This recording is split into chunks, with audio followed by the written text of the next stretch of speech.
लोकसभा चुनाव में युवाओं की भूमिका बेहद महत्वपूर्ण है। भारतीय जनता पार्टी युवाओं पर खास तौर पर फोकस कर रही है। पार्टी के युवा मोर्चे के राष्ट्रीय अध्यक्ष तेजस्वी सूर्या जी इन दिनों उत्तर प्रदेश में ही डेरा जमाए हुए हैं। आज संगम नगरी प्रयागराज में हैं, कार्यकर्ताओं से मुलाकात कर रहे हैं, उन्हें जीत का मंत्र दे रहे हैं। तेजस्वी जी हमारे साथ हैं। तेजस्वी जी, इस चुनाव में युवाओं की भूमिका कितनी अहम है? जी 2014 और 2019 के चुनाव के आंकड़े जब आप देखते हैं, बीजेपी को और मोदी जी को सबसे बड़ा समर्थन देश के युवाओं से मिला है। और यही युवा थे जो कांग्रेस के 10 साल के कुशासन को देखकर उस जमाने की आतंकवाद, भ्रष्टाचार, कमज़ोर आर्थिक व्यवस्था, इस सब से देश को निकालने का संकल्प किए थे और मोदी जी को देश के प्रधानमंत्री बनाए थे। इस बार भी पिछले 10 साल में नरेंद्र मोदी जी द्वारा किए गए काम आज के युवाओं के और आने वाले भविष्य के जो युवा हैं उन्हीं को केंद्र में रखकर किए गए काम हैं। इसलिए इस चुनाव में भी युवाओं का योगदान, युवाओं का रोल चुनाव में बहुत अहम होगा।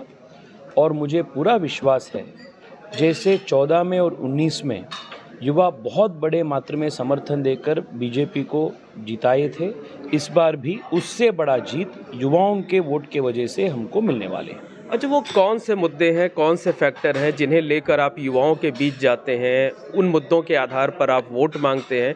यानी अगर कहा जाए तो वो कौन सा फैक्टर है, कौन सा मुद्दा है जिसकी वजह से आप कहते हैं कि आप भारतीय जनता पार्टी को ही वोट करिए? पहला तो देश की सुरक्षा है। हम सब जानते हैं कांग्रेस के समय में हजारों संख्या में लोग आतंकवाद के वजह से हजारों संख्या के युवाओं का, आम जनता की मृत्यु देश में हुई थी। तब की सरकार आतंकवाद के खिलाफ कुछ भी कदम नहीं उठाए थे। आज अपने ज़ीरो टॉलरेंस टू टेरर के पॉलिसी की वजह से देश आतंकवाद के खिलाफ बहुत बड़ा जीत हासिल किए हैं। दूसरा है देश की आर्थिक विकास, क्योंकि हर एक युवा के भविष्य, हर एक युवा के आने वाले एस्पिरेशंस, आकांक्षाएं देश की आर्थिक शक्ति के साथ जुड़े हैं। पिछले 10 साल में देश 11वीं नंबर अर्थव्यवस्था से 5वीं नंबर तक आए हैं। आने वाले दिन में देश तीसरी अर्थव्यवस्था बन जाएगी। Along with this is the aspirations of the young of the country. जैसे जैसे भारत समृद्ध बनता जाएगा, आर्थिक रूप से और मजबूत बनता जाएगा, देश के युवाओं को करोड़ों संख्या में अवसर के भंडार खोलते जाएगा। ये दूसरी विषय है। तीसरा, पिछले 10 साल में जिस प्रकार के आर्थिक विकास, रोजगार सृजन देश में हुआ है, ये ऐतिहासिक है। सबसे पहले 10 लाख केंद्र सरकार के नौकरी, जिसका भर्ती सालों से नहीं हुआ था, उसका भर्ती नरेंद्र मोदी जी ने की है।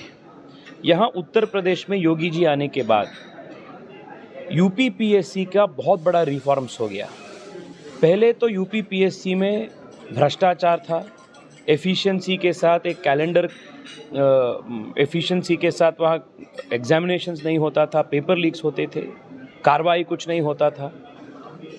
टीचर से लेकर आंगनवाड़ी वर्कर तक, एसडीएम से लेकर पुलिस इंस्पेक्टर तक सबका रेट चार्ट जारी था। आज यूपीपीएससी का भी बहुत बड़ा रिफॉर्म्स बीजेपी के वजह से हुआ है।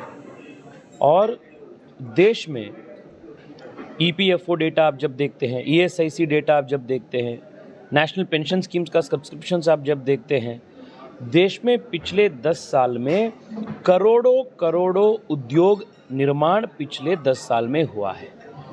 और जो अनऑर्गेनाइज सेक्टर में युवा, लेकिन जो बेरोजगारी है ना, बेरोजगारी एक बड़ी समस्या है, बड़ा मुद्दा है, और विपक्ष इस मुद्दे को बहुत जोर शोर से उठा रहा है कि पिछले 10 सालों में रोजगार के अवसर, खासकर सरकारी नौकरियां ना के बराबर दी गई हैं। मैं आपको वही बता रहा हूँ भाई साहब। आप ऐसे जब आरोप आते हैं, वो विपक्ष से हो या मीडिया से हो, आरोप को तथ्य के साथ, फैक्ट्स के साथ कंपेयर करके उसके ऊपर असेसमेंट करना ज़रूरी है। आप रेलवे रिक्रूटमेंट बोर्ड का रिक्रूटमेंट आप देखिए, कांग्रेस सरकार के ज़माने में कितना रिक्रूटमेंट हुआ है, बीजेपी के टाइम में कितना हुआ है, डबल रिक्रूटमेंट बीजेपी के टाइम में हुआ है। यूपीएससी का रिक्रूटमेंट देखिए, यूपीए के 10 साल में जितना रिक्रूटमेंट्स हुआ था उससे 2 गुना ज़्यादा रिक्रूटमेंट बीजेपी के टाइम में हुआ है। अपना स्टाफ सिलेक्शन बोर्ड एसएससी, इसका भी रिक्रूटमेंट 3 गुना ज़्यादा है कांग्रेस के ज़माने के रिक्रूटमेंट के कंपैरिजन में। और यहाँ केंद्र सरकार की मैं ऑलरेडी बताया 10 लाख वैकेंसियाँ थे, सालों से ये वैकेंसी भर्ती नहीं हुई थी। नरेंद्र मोदी जी मिशन मोड के ऊपर पिछले 2 साल से 10 लाख केंद्र सरकार के भर्तियों को वैकेंसीज को हमने फिलअप किया है। और आप जब प्राइवेट एम्प्लॉयमेंट की बात करते हैं, प्राइवेट एम्प्लॉयमेंट में मोदी जी आने से पहले स्टार्टअप्स की बात ही नहीं थी। आज देश में 1,30,000 से ज़्यादा स्टार्टअप्स है और 30 लाख से ज़्यादा युवाओं को डायरेक्ट और इनडायरेक्ट नौकरी इस स्टार्टअप के माध्यम से मिला है। आज देश, मैं आपको एक तो उदाहरण देता हूँ, आप मुझे बताइए कि रोजगार सृजन इसके वजह से हुआ है नहीं हुआ है। 2014 से पहले देश में 70 एयरपोर्ट्स था, आज देश में 148 एयरपोर्ट्स है, ऑपरेशनल एयरपोर्ट्स। लेकिन क्या पेपर लीक जैसी घटनाएं रुकी नहीं। अकेले उत्तर प्रदेश की बात करें पेपर लीक तो पे भी मैं आता हूं। मार्च महीने में जब चुनाव घोषित हुआ, जी पे भी आता हूं, पर इस पे आप बेरोजगारी के बारे में आप प्रश्न पूछे, इसका आप जवाब दीजिए। जब एयरपोर्ट्स की संख्या देश में 2 गुना बढ़ जाता है, क्या उससे रोजगार सृजन नहीं होता है? देश में मोदी जी आने से पहले 300 के आसपास मेडिकल कॉलेजेस थे, आज नियर अबाउट 700 मेडिकल कॉलेजेस हैं। क्या इससे रोजगार सृजन नहीं होता है? मोदी जी आने से पहले ग्राम सड़क योजना, ग्रामीण सड़क कुल मिला के पूरे देश में 3,50,000 किलोमीटर तक था। कल भी हम अमेठी में थे, छोटे छोटे गांव के दौरा हमने किए।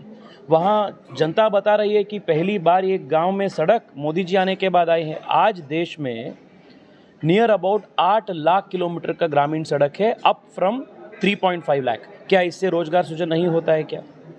आज पूरे विश्व में सबसे fast highway construction rate Bharat का है, सबसे ज़्यादा रेलवे डबलिंग का रेट भारत का है, सबसे ज़्यादा रेलवे इलेक्ट्रिफिकेशन का रेट भारत का है। क्या इससे रोजगार नहीं बढ़ता है क्या? आप बताइए। लेकिन पेपर लीक तो एक मुद्दा है ना। रोजगार के विषय तो कंप्लीट कर देंगे जी।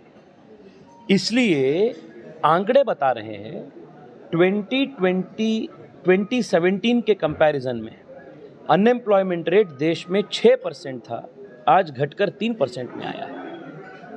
रूरल अनएम्प्लॉयमेंट रेट 5.5% में था, आज 2.2% पे आया है। स्वतंत्र भारत के इतिहास में सबसे कम अनएम्प्लॉयमेंट रेट आज मोदी जी के शासन के संदर्भ में है। कांग्रेस पार्टी के शहजादे अपने खुद के राजनीतिक बेरोजगारी को देश के युवाओं के बेरोजगारी के साथ कंफ्यूज कर चुके हैं। और पेपर लीक पे हम आएंगे। हाँ, ये बात है कि पेपर लीक हुए, पर पेपर लीक होने के बाद पहली बार ठीक से कार्रवाई हो रहा है। जिन लोग इसके जिम्मेदारी है उनका अरेस्ट हो रहा है। सपा के टाइम में क्या होता था?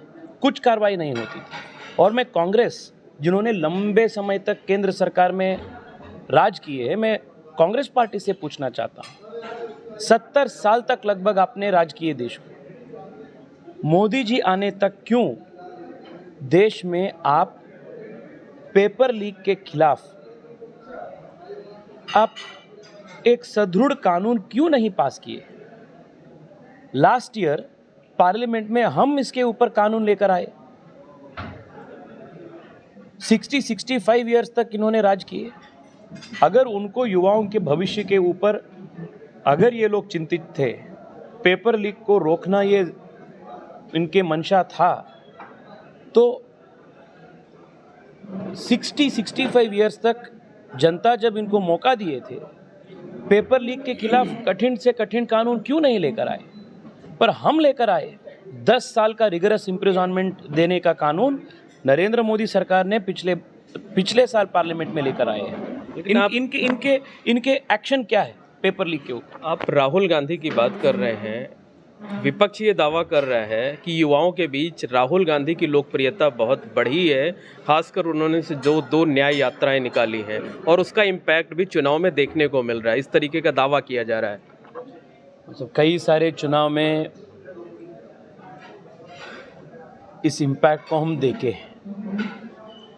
4 जून को भी फिर एक बार इस इम्पैक्ट को हम देखें। राहुल गांधी इस चुनाव में फैक्टर हैं, कितनी बड़ी चुनौती मानते हैं उनको? चुनौती नहीं, फैक्टर तो है, क्योंकि देश को कांग्रेस पार्टी के और विशेष रूप में राहुल गांधी जी के जो एजेंडा है वो साफ साफ बताना ज़रूरी है। राहुल गांधी जी बार बार बोल रहे हैं कि अगर हम सत्ता में आएंगे तो सरकारी टेंडर से लेकर सरकार के संसाधन तक हम मुसलमान को विशेष रूप में रिजर्वेशन देकर दे देंगे।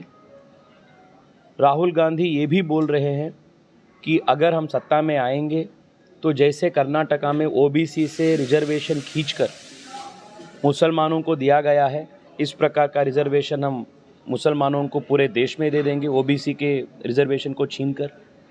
राहुल गांधी ये भी बोल रहे हैं कि अगर हम सत्ता में वापस आएंगे हम अयोध्या के राम मंदिर के ऊपर ताली लगा देंगे। ऐसा उन्होंने कहीं नहीं कहा है। आचार्य प्रमोद आचार्य कृष्णन ने कहा ना, वो तो अब आपकी पार्टी के समर्थक हैं, तो वो इसलिए बोल रहे हैं। वो कांग्रेस पार्टी में थे, कांग्रेस पार्टी से बाहर आए। वो राहुल गांधी जी को पूछिए, अभी राहुल गांधी से आप जाकर आप पूछिए, राहुल गांधी जी को क्लैरिफिकेशन देना जरूरी है।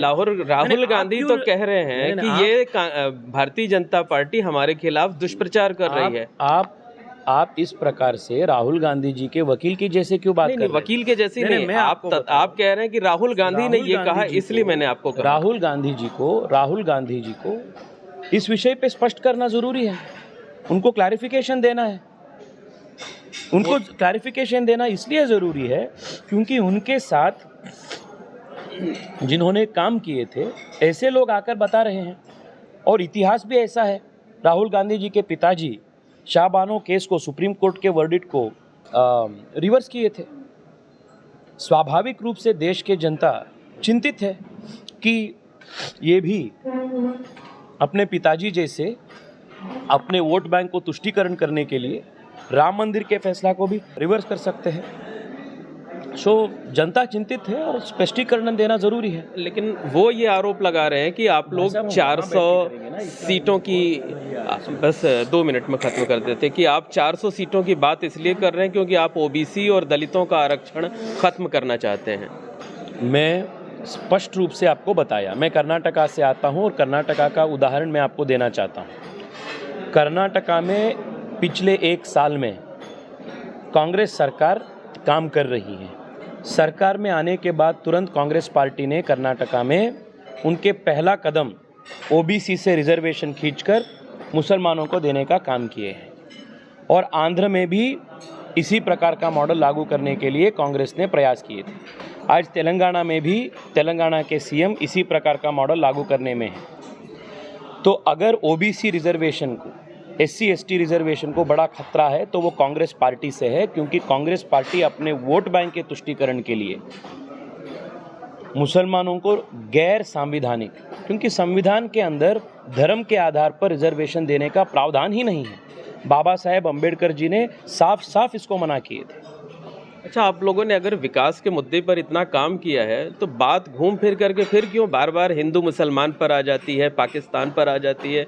विकास के मुद्दे पर आप लोग वोट क्यों नहीं मांगते हैं? और इस तरीके का आरोप विपक्ष साफ तौर पर लगाता है। आपको ये नहीं लगता है क्या कि अगर विपक्ष अपने मैनिफेस्टो में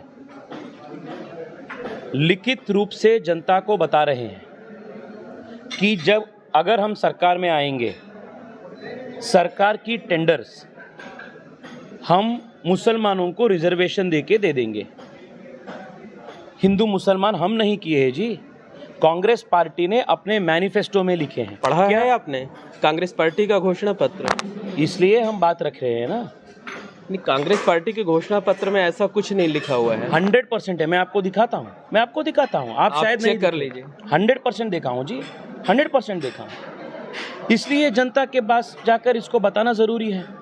कांग्रेस पार्टी अपने भाषणों में कांग्रेस के नेता बोल रहे हैं, लालू यादव बोल रहे हैं जो इंडी गठबंधन के सदस्य है, बड़ा नेता है उनके, वो बोल रहे हैं कि मुसलमानों को रिजर्वेशन देना जरूरी है। अनकॉन्स्टिट्यूशनल बात वो बोल रहे हैं। क्या हम हिंदू मुसलमान लेकर आए हैं क्या? और मणिशंकर अय्यर जी वो बयान देते हैं कि कांग्रेस पार्टी पाकिस्तान से हमको इज्जत देना है, कांग्रेस पार्टी पाकिस्तान से रेस्पेक्टफुली हम डील करना है क्योंकि उनके पास एटम बॉम्ब है। पाकिस्तान का इश्यू कौन लेकर आया? कांग्रेस पार्टी, ये हमेशा के लिए अपने पॉलिटिक्स का मॉडल ऐसा है कांग्रेस पार्टी का, उनको उनके वोट बैंक को सुदृढ़ करने के लिए हिंदू मुसलमान, भारत पाकिस्तान ऐसे इश्यूज को बार बार उठाकर कांग्रेस पार्टी अपने राजनीति चला रहे हैं। अच्छा, एक सवाल ये है कि आपके स्टेट कर्नाटक का जो पिछले दिनों का एक सेक्स स्कैंडल हुआ, वो पूरा, चूंकि वो आपके एलाइज पार्टनर हैं, वो पूरा भारतीय जनता पार्टी की छवि को, या एक जो साफ सुथरी छवि बना करके आप लोग चल रहे थे, वो कितना प्रभावित कर रहा है, कितना इफेक्ट कर रहा है? कर्नाटका में सत्ता में कौन है जी? बीजेपी है या कांग्रेस है? कांग्रेस पार्टी है। सो जो इस प्रकार के व्यवहार किए हैं, दुष्कृत्य किए हैं, इनके खिलाफ कार्रवाई करना क्या बीजेपी का जिम्मेदारी है या कांग्रेस का जिम्मेदारी है? सत्ता में पिछले 1 साल से वो है। लगभग 1 साल से ज़्यादा समय से ये वीडियोस कांग्रेस पार्टी के नेताओं के पास है। अगर ये लोग कार्रवाई करना चाहते थे तो 1 साल से ये लोग क्यों वेट कर रहे थे, क्यों वोट किए? अगर इनके पास ये सब वीडियो सबूत थे, 1 साल पहले ही, चुनाव से पहले ही कार्रवाई कर सकते थे। इनके चुनाव कंप्लीट होने तक वेट क्यों किया? ये विदेश जाने तक चुप क्यों बैठे? ये पॉलिटिकल कैलकुलेशन के साथ किया गया एक साजिश है। भारतीय जनता पार्टी की बहुत स्पष्ट स्टैंड इसके ऊपर मोदी जी से लेकर अमित शाह जी तक सब ले लिए हैं। महिला के प्रति दुष्कर्म बीजेपी में और देश में ज़ीरो टॉलरेंस है। वो बीजेपी के व्यक्ति हो या अपने अलायंस के दल के व्यक्ति हो, इसके ऊपर कठिन से कठिन कार्रवाई होना ही है। पर करने का काम राज्य सरकार, जहां कांग्रेस है, उनके ऊपर है। बस एक लास्ट क्वेश्चन ये है कि प्रधानमंत्री नरेंद्र मोदी दावा कर रहे हैं कि इस बार 400 पार। लगता है कि राहुल गांधी जिस तरीके से चुनौती बनकर उभरे हैं, उसमें ये मुमकिन है? आपको लग रहे हैं राहुल गांधी चुनौती बन गए हैं? ऐसा लोग कहते हैं। ठीक है, जो जनता है, जो वोट देंगे, वो 4 जून को अपना आवाज़ बहुत ज़ोर से जनता बताएगी। उस दिन आपको भी, जो असली जनता है, उनकी आवाज़ आप तक भी पहुंचेंगे। बहुत बहुत धन्यवाद। धन्यवाद। तो ये है तेजस्वी सूर्या जी, जो ये बता रहे हैं कि विपक्ष दुष्प्रचार कर रहा है। पिछले 10 सालों में देश में रोजगार के अवसर बढ़े हैं, सरकारी नौकरियां बढ़ी हैं, युवाओं का विश्वास प्रधानमंत्री नरेंद्र मोदी और उनकी पार्टी पर बढ़ा है, और युवाओं की बदौलत ही भारतीय जनता पार्टी इस बार 400 पार का जो प्रधानमंत्री नरेंद्र मोदी का नारा है, उसको साकार करेगी। Mohammed Moin, ABP network, Prayagraj.